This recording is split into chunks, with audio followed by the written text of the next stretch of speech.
What's up, my comic comrades? As you guys know, writer Tom Taylor has been killing it with his DCeased titles. So much so, they've become some of my favorite titles over the past 2 years or so. It's just such a brilliant, well-written, awesome horror take on the DC universe. I cannot say enough good things about it. In any case, we've been covering pretty much every DCeased title here on the channel, such as the original 6-issue miniseries, the entire DCeased Unkillables 3-issue miniseries, and even several issues from DCeased Hope at World's End, where Damian became the new Batman. So as promised, we're going to continue to cover the DCeased universe with its newest title, DCeased Dead Planet, which is a 6-issue miniseries. And today, I'm going to break down issues 1 and 2. And trust me guys, these issues are good. I don't know how Tom Taylor keeps shocking me with his writing, but he does. You think I'd be used to it by now, but man, every few pages I'm like, no freaking way. He just did that. But let's find out what the heck I'm talking about. So spoilers galore for the first 2 issues of DCeased Dead Planet.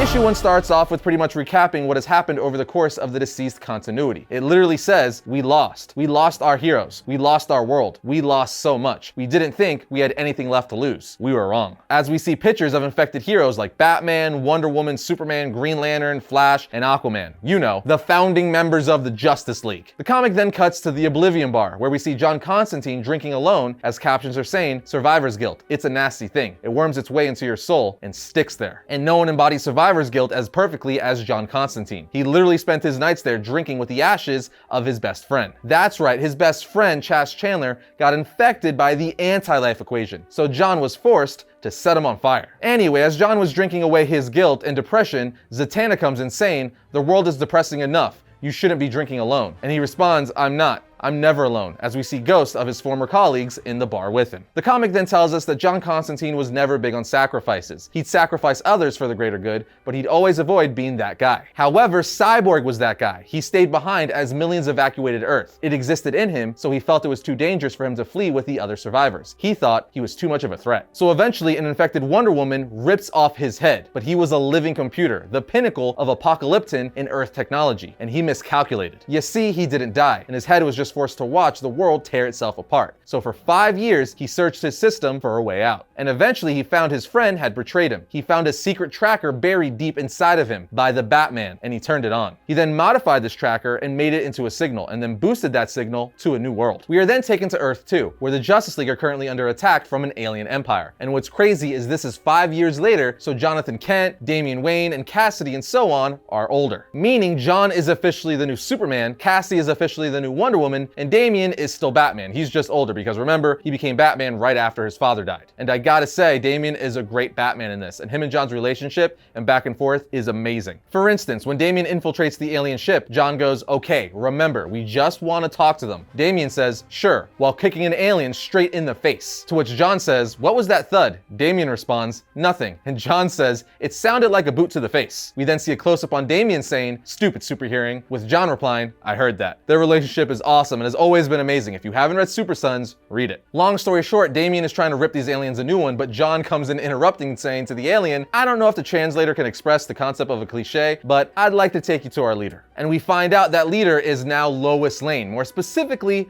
President Lois Lane. She's the president of New Metropolis, home to 13 million human survivors on Earth 2. As Lois is negotiating with these aliens, Alfred calls Damian saying, your briefcase is beeping, sir. And it appears to be beeping in Morse code. Batman and the rest of the Justice League find out it's coming from Earth. And it's a Morse code message that translates to JL, standing for Justice League. But Green Arrow thinks it's a trap, saying maybe he's infected and the anti-life virus is trying to lure us back to Earth to finish us off. Ultimately, it came down to a vote where the entire Justice League voted to go back to save their friend, because that's what the Justice League and heroes do. They risk everything, even just to save one person. We then cut to Green Arrow and Black Canary, who became the new Green Lantern of Earth after Hal Jordan became infected. Green Arrow, or Oliver, keeps telling Dinah that this is a stupid idea, that they've already lost so many friends like Hal, Barry, Bruce, and so on. She then tells him, you voted too, and he replies, you think I was gonna keep my hand down when all the kids had theirs up? She's like, you should stay here. I'll be back before you know it. And he's like, no way. We stay together. before being like, wait a minute, did you just try to bench me? Then after a little husband and wife back and forth, he tries to prove to her that he's formidable. He even says to her, hey, I killed the undead king of the sea while he was controlling the Kraken. He's like, sure, you have a magical ring that can do almost anything on top of the screaming, and then there's the sword that can kill a god. To which she says, do you want the sword? And he says, don't be ridiculous. And she tells him, that's not a no. And he's like, I don't want the sword. So she gets down on one knee, holding the sword to him, sarcastically saying, but I have so many incredible abilities. I barely have room to hold a magic sword that can kill a god. At which point he eventually takes the god-killing sword. For those of you who are unaware, this was Wonder Woman's sword, but after Superman infected Wonder Woman, Wonder Woman gave it to Dinah before she turned, saying she has to stop Superman. Anyway, we then see the Justice League heading back to Earth. And on the way there, Kilowog points out to Jonathan Kent that his father, Superman, is still eating the sun. For those of you who don't remember, in issue 6 of Deceased, an infected Superman realizes he couldn't stand the entirety of the Green Lantern Corps. So he fled into the sun, calculating another way to win, which was basically him absorbing and feeding off of the sun, draining it, so in time the entire solar system would grow cold and die. At which point the Justice League and all surviving humans on the ship fled Earth and found Earth 2. But now, 5 years later, we see Superman is still feeding on the sun. So I guess this wasn't a fast process, and infected Superman just took the slow and steady wins the race approach. Anyway, Kilowog, who's guarding this area, says, the Earth is getting colder, so it's working. Right after this, the Green Lantern's rings start to go off, and it says, projectile incoming, that something's coming from Earth. So of course, the heroes prepare for whatever's coming. But when this thing breaks through the Green Lantern's shields, we find out on the next page, it's just Krypto, Superman's dog. Anyway, after this, the Justice League make their way to Earth, where they find Cyborg's head and body. Cyborg is trying to tell them something, but they can't understand him. So they take his head and body back to the ship. And as they're doing this, something hits the ship, breaking it in half, right down the middle. But luckily, Superman was able to catch the part with his friends inside. And on the next page, we see that it was Wonder Woman who flew through the ship. And not only that, she captured and infected Green Arrow. And Green Arrow's last words are, Dinah, I'm sorry, pretty bird. This obviously causes Green Canary, as I'm gonna call her from here on out, to lose her mind and start blasting the infected Wonder Woman. And she's blasting her with her canary cry, causing Wonder Woman to fly back and fall on the ground. Meanwhile, Superman finally understands what Cyborg has been trying to say. While this is happening, we see that Green Canary picked up the God Killer sword and was about to drive it straight through Wonder Woman's back, killing her once and for all. But Superman yells out, Dinah, don't, we can save her, and then jumps in between Dinah and Wonder Woman. But it's too late. It happens so fast that the sword goes through Superman's shoulder and Wonder Woman. Superman just lays there, wounded on top of Wonder Woman's bloody body, saying, Dinah, there's a cure. As that's what Cyborg has been trying to tell them the whole time, and why he called his friends back to Earth. And this, my friends, is the end of issue 1. Now that's a massive cliffhanger, but luckily for us, there's one more issue to talk about. Issue 2. Also, what did I tell you guys about those mouth drop moments? Oliver Queen is dead. And what makes it worse is the way they built up Oliver Queen and Black Canary's relationship in this issue. Jeez, hit you right in the heart. But also, and more importantly, we find out on the last page, there's a freaking cure.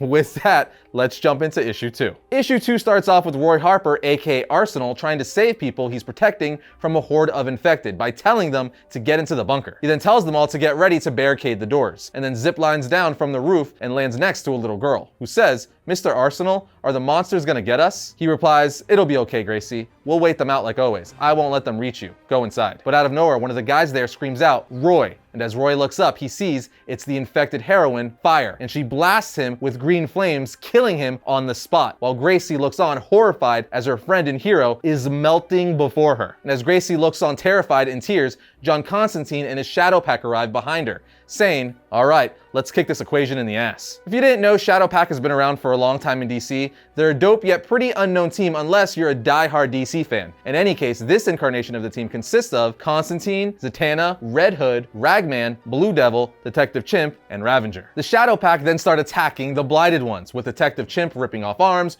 Ravager cutting off heads, and Red Hood blowing off the Blighted One's brains. I also like how a caption in the comic says, Red Hood, kinda like Batman, but not as squeamish, as he's shooting people through the head. While several of the members take care of the Blighted Ones on the ground, Zatanna takes to the air to get rid of Fire with a spell. And whatever spell she used caused Fire's fire to go out, making her crash into a building. Also, for those of you wondering how Red Hood, Ravager, Constantine, and several of these characters are still alive, check out our videos on the Deceased Unkillables title. You find that right there. While the Shadow Pack is trying to defeat the Blighted Ones on the ground, Swamp Thing shows up behind Constantine, scaring him, saying, John Constantine, I need to talk to you about a garden. Constantine's like, look, I'm sure you have some fascinating stuff to say about plants, But me, I'm kind of busy fighting the undead here. Swamp Thing then has Spike Vines shoot from the earth, instantly impaling and simultaneously defeating the Blighted army. To which Constantine says, see, why didn't you just open with that? Constantine then tells Swamp Thing, look, I know about the garden in Gotham. It's where we take the survivors. And Swamp Thing's like, no, there's another garden in Australia. John's like, I'm not going to Australia, mate. That place was dangerous before the undead.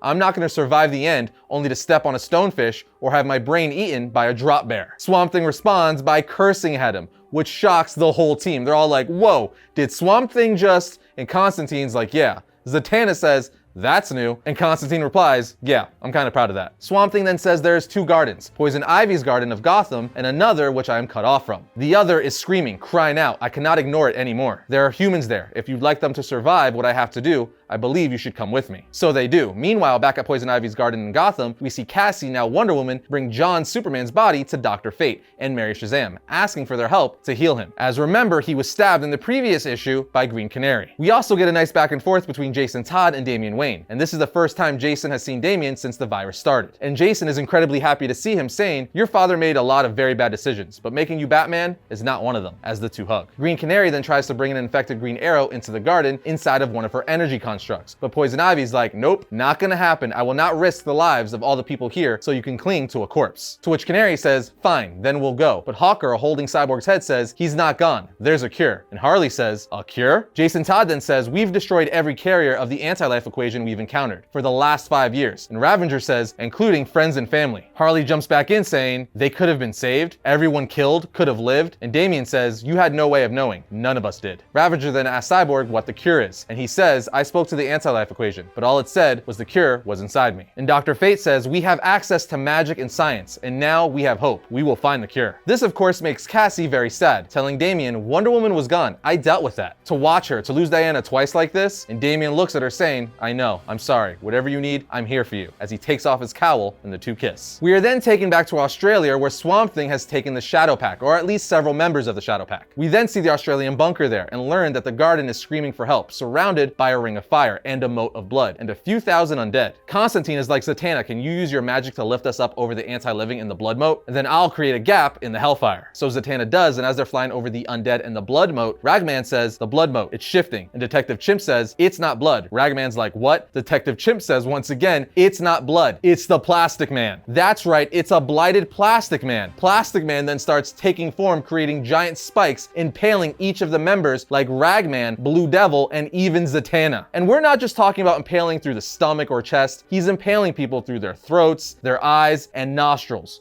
Gory stuff. The comic even says, as long as we're filled with undead shapeshifter, impervious skin was useless, as eyes and brain matter were forced out of the devil's head from the inside. Earth's magical rescuers fell into a mouth of evil, while the greater evil looked on with cold and uncaring eyes. And just like that, issue 2 comes to an end. Talk about a gory and insane cliffhanger. I can't believe I have to wait another few weeks for issue 3. And I know I'm a broken record, but God, I love this series. It is so good. It's like the perfect mixture of horror and superhero. I love it so much, but there you have it, friends. The first 2 issues of Deceased Dead Planet. Clearly, you guys know I'm loving this series and everything Deceased related, but what do you guys think? Let us know in the comment section.